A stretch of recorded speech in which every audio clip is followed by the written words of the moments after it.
दोस्तों,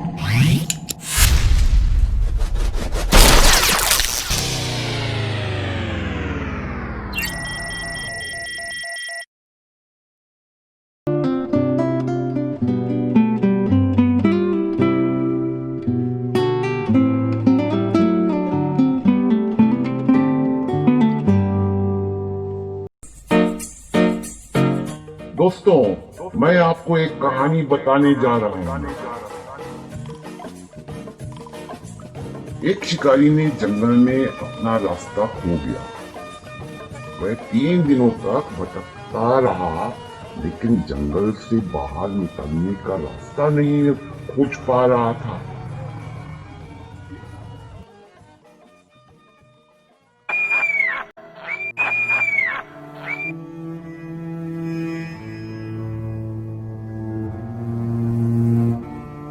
हाँ, वो खो गया था वो जंगल में बेचारा। उसने सारी आशा खो दी। उन्हें यकीन था कि भूख के कारण उनकी मृत्यु हो जाएगी।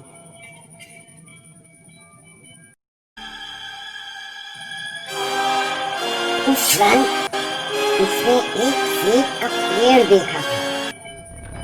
वह बहुत बहुत खुश था। उसने पेड़ से 20 सेब तोड़ लिए।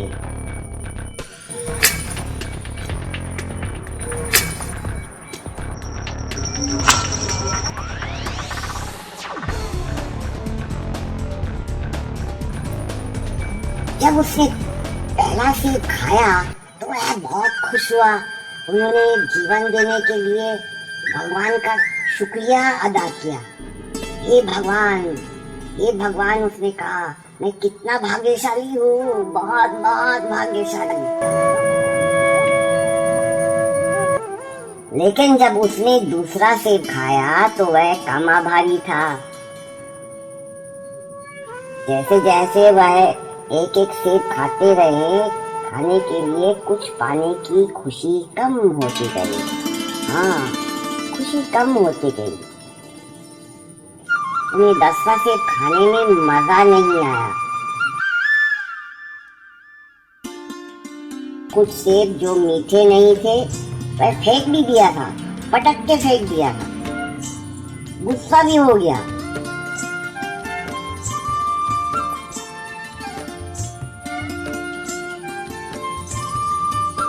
उसने कहा कि सेब अच्छा नहीं था।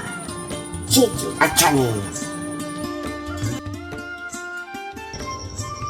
वह भूल गया कि वही जंगल में एक सेब का पेड़ पाने के लिए कितना भाग्यशाली था। सब भूल गया। वह भूल गया कि वह उन सेबों के बिना भूख से मर सकता था। हाँ, सब भूल गया।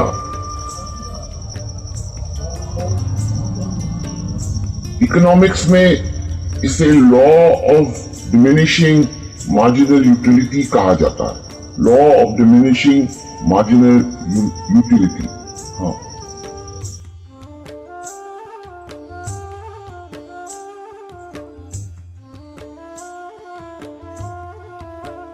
इसका मतलब यह है कि हम जो कुछ भी प्राप्त करते हैं उसके लिए हम मान लेते हैं और अब उसका मूल्य नहीं देते हैं।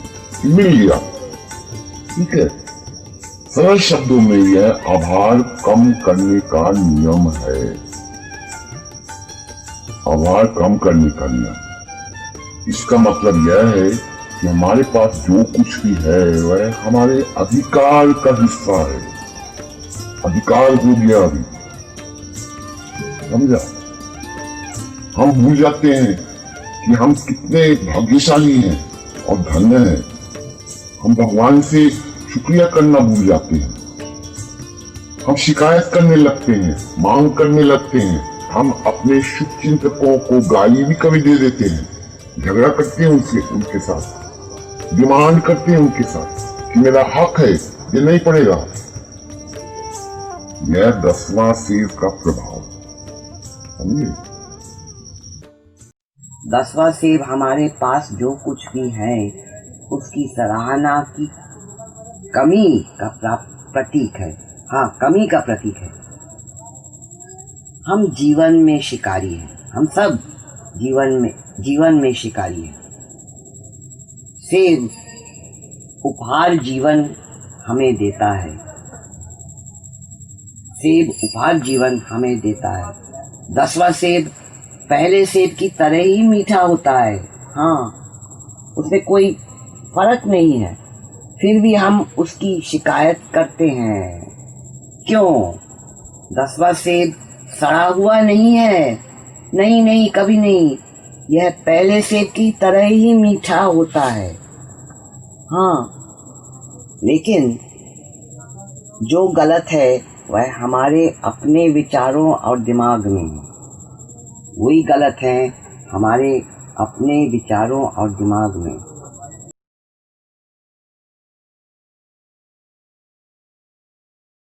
मैं आपको ये कहानी इसलिए बता रहा हूँ क्योंकि हमारी दुनिया में हमने कई चीजों का आनंद लिया है।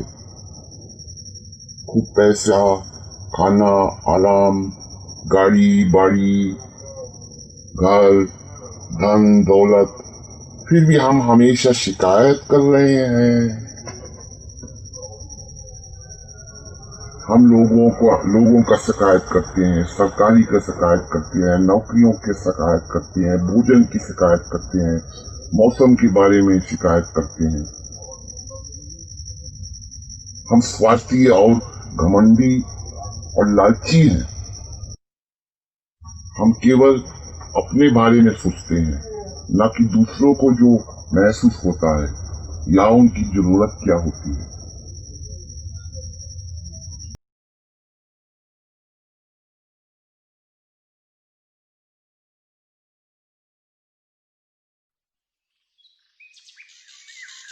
एक कहानी सुनो, ये सच्चा कहानी है। एक 75 वर्ष व्यक्ति कोविड वायरस से बच गया था। अस्पताल से उन्हें एक दिन के लिए वेंटिलेटर का भुगतान करने के लिए कहा। बूढ़ा रोने लगा। डॉक्टर ने उससे कहा, पैसे के लिए चिंता मत करो, हम व्यवस्था करेंगे।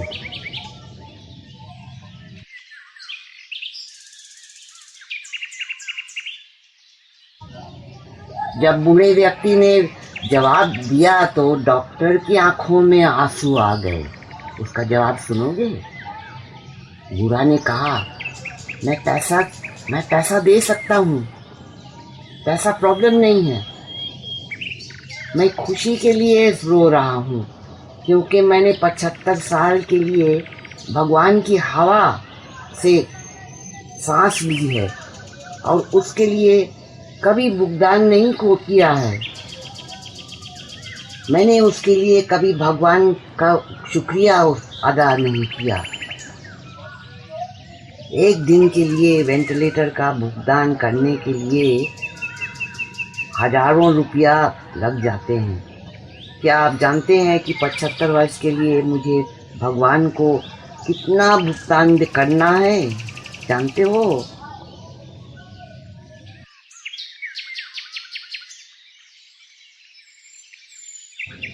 हम सभी को उस बूढ़े व्यक्ति के शब्दों का याद रखना चाहिए। जब हम वेंटिलेटर के साथ अस्पताल में होते हैं तभी हमें शुद्ध ताज़ा हवा के आशीर्वाद का एहसास होगा। हमें उम्मीद है कि लॉकडाउन हमारी सोच को बदल देगा। हाँ, हमारी सोच को बदल देगा। हमें हमेशा प्रकृति के आशीर्वाद के लिए आभारी होना चाहिए। हमारे पास जो कुछ भी है उसके लिए हमें हमेशा आभारी होना चाहिए, हमेशा के लिए। भाई बहनों, बच्चों, ये याद रखिए, ये याद रखें कि कुछ चीजें हैं जो पैसे नहीं खरीद सकती है।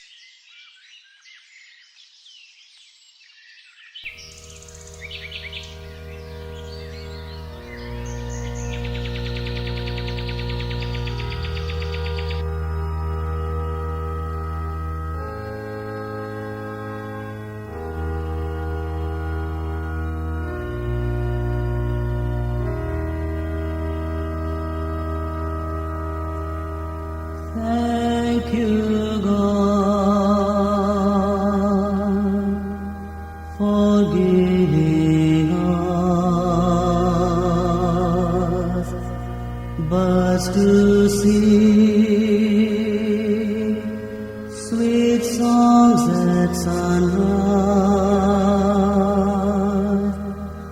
Thank you, God, for the rain and sunshine.